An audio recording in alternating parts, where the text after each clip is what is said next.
Hello dear friends, আসসালামু আলাইকুম। হাজির হয়েছি আমার নতুন ব্লগ ভিডিও নিয়ে। This is my first blog. সাথে থাকুন, সাপোর্ট করুন, লাইক করুন, কমেন্ট করুন, শেয়ার করুন। বন্ধু, আজকে আমি আছি পাড়া। এটা হচ্ছে বগাবন্ধুর আপনার বালফল উপজেলার একটি পাড়া এলাকায়। এটা কি বানাচ্ছেন আপনি? এটা সিলিন্ডার বানাচ্ছে ফুলের। অসাধারণ। দেখুন আপনারা এই শিল্পটা কিন্তু আপনার আস্তে আস্তে আমাদের এই থেকে হারিয়ে যাচ্ছে প্রায়। বীরেন পাল তার সুন্দর হাতের কারিগরের মাধ্যমে কিভাবে সে বানাচ্ছে একটি ফুলের একটি সিলিন্ডার বানাচ্ছে। আপনি এই যে নতুন করতে পারেন, আমি কাজ করতে পারি। নতুন একটি বানাচ্ছে, আপনারা দেখুন, নতুন সুন্দরভাবে একটা নতুন জিনিস বানাচ্ছে। আমরা দেখি আপনি কত বছর ধরে এই কাজ করতেছেন? আমরা পড়াশোনা ছোটবেলা থেকেই কাজ করা শিখছি, কিন্তু পড়াশোনা করেছি এই অবস্থায় কাজ করছি সবসময়। এইগুলো নজর রাখছি। এগুলো একটা কত করে বিক্রি করেন এগুলো যখন এখানে করা হয়?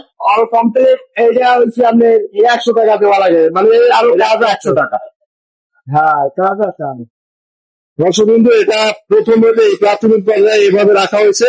এটা পরে সুন্দর কারুকার্য বা আরো নকশা করে সুন্দর করে বাজারে বিক্রি করা হয়। এটা সুন্দর যখন কমপ্লিট করা হয় তখন এটা 100 টাকা করে বিক্রি করা হয়। এটা কি বানাইলেন? এটাও ফুলদানি। অসাধারণ। দেখুন, এই শিল্প কিন্তু আস্তে আস্তে আমাদের দেশ থেকে হারিয়ে যাচ্ছে। এখন এই বগার, এই যে আপনার বাউফল উপজেলার বগার বীরেন পালের বাড়িতে আমরা আছি। সাথে আমার ছোট ভাই সুজন আছে, আর আমার ক্যামেরার পিছনে আছে আমার সাকিব ভাই। অসাধারণ। দেখছেন কত সুন্দর একটি ফুলের দাঁড়ি আছে এখানে বাড়িয়ে ফেলবো এইমাত্র আমরা দেখতে পেলাম।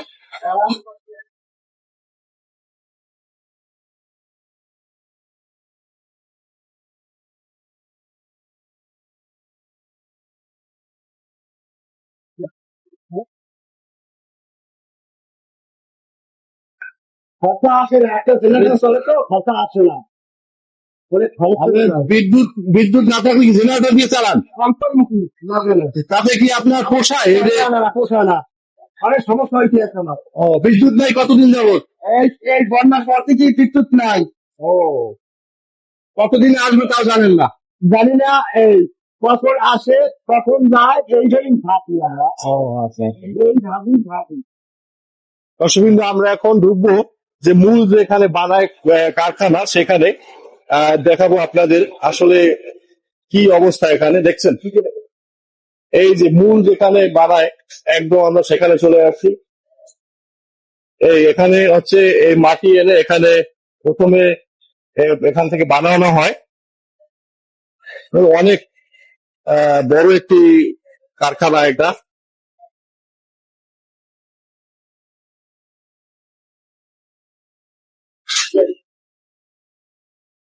বড় একটু কথা বলা যাবে? এটা কি বানাচ্ছেন? এটা বানাইতেছি আপনার আইসক্রিমেরই। কি আইসক্রিম আছে না, ক্ষীর আইসক্রিম আছে না, ক্ষীর আইসক্রিম। ও আচ্ছা, সেই ঘরটা। ও আচ্ছা আচ্ছা, ক্ষীর আইসক্রিম। আপনি এখানে কয়জনে কাজ করেন? এখানে মোট কাজ করি মনে হয় 18-20 জন হবে। 18-20 জন। এর কি মালিক কি আপনারাই? না, মালিকের আন্ডারে আমরা কাজ করবো। আচ্ছা আচ্ছা আচ্ছা। আপনি কি এই কাজই করেন? মানে সবাই কি এই কাজই করতো? হ্যাঁ, পূর্বপুরুষরা এই কাজই করতো। আমরা এইগুলোই করি সব কাজ। আপনার বাড়ি এখানে বালপাড়াতে? না, এখানে এই আশেপাশে বাড়ি। ধন্যবাদ আপনাকে অসংখ্য। এই যে দেখুন মেশিন, এটা ঘুরে, এখানে মেশিন লাগানো, এখানে ঘুরে, আর এই যে এখানে এই যে এটা ঘোরার মাধ্যমে এটা কাজ করা হয়। দেখুন কত জেনারেটরে চলে না? হ্যাঁ হ্যাঁ, বিদ্যুৎ নাই অনেকদিন যাবত, বন্যার পর থেকে। বিদ্যুতে খুব খারাপ করতে হবে তো, অনেক দিন ধরে। আপনাদের এগুলো তৈরি করে কি পোষায়? ভালো হয়তো, মানে না পোষালে আমি কি করা, চলতে হবে, তাই বন্ধ করে চলতে হবে। কেউ তো আছে খাবে কি করি, আমরা তো শিখছি এগুলি। অসংখ্য ধন্যবাদ আপনাকে। নদী থেকে এই যে কাদা দেখছেন, এই কাদাই আসলে মূল। এই যে মৃৎশিল্পের মূল হচ্ছে এই কাদা। এই কাদা এখানে আনে, নদী থেকে কাদা আনা, তারপর এখান থেকে নিয়ে বিভিন্ন ধরনের জিনিসপত্র বানায়। এই যে দেখুন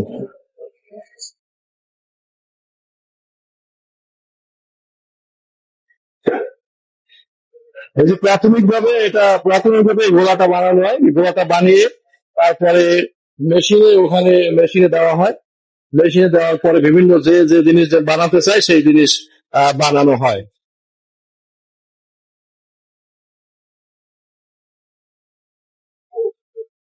আপনাদের এর আগে দেখিয়েছি যে বানায় কিভাবে, সেটা বানিয়ে এই চুলা, এই যে দেখুন কত বড় চুলা, এই যে এখানে আনার পরে সব এই চুলায় পোড়ানো হয়, পুড়িয়ে তারপরে এখান থেকে পুড়িয়ে তারপরে নকশা করা হয়, তারপরে বাজারজাত করা হয়।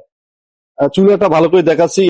দর্শক বন্ধু দেখেন, এই যে এখানে যেটুকু দেখা যাচ্ছে, এখানে এই লাকড়ি, তারপরে চুলার মুখ যেখান দিয়ে এখানে দিয়ে লাকড়ি ঢুকানো হয়, লাকড়ি ঢুকানো দিয়ে তারপরে আগুন ধরিয়ে দেওয়া হয়। ওই উপরে রাখা হয়েছে এই মালামাল যেগুলো তৈরি করা হয় সেগুলো রাখা হয়েছে। এখন মনে করেন লাকড়ি এখান দিয়ে ঢুকালে আগুন দিলে উপরে মালামাল পুড়ে যাবে। এই হচ্ছে অনেকগুলো এই যে লাকড়ি রাখা হয়েছে, এই যে লাকড়ি দেখেন এখানে লাকড়ি এনে রাখা হয়েছে, এই লাকড়ি দিয়েই পোড়ানো হয় এগুলো।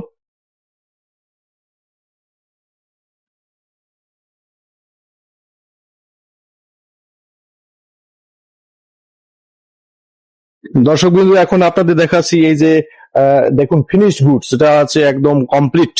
এটা হচ্ছে কি দই রাখার পাত্র, দেখুন কত সুন্দর। আসলে এগুলো তৈরি করার পিছনে অনেক পরিশ্রম যায়।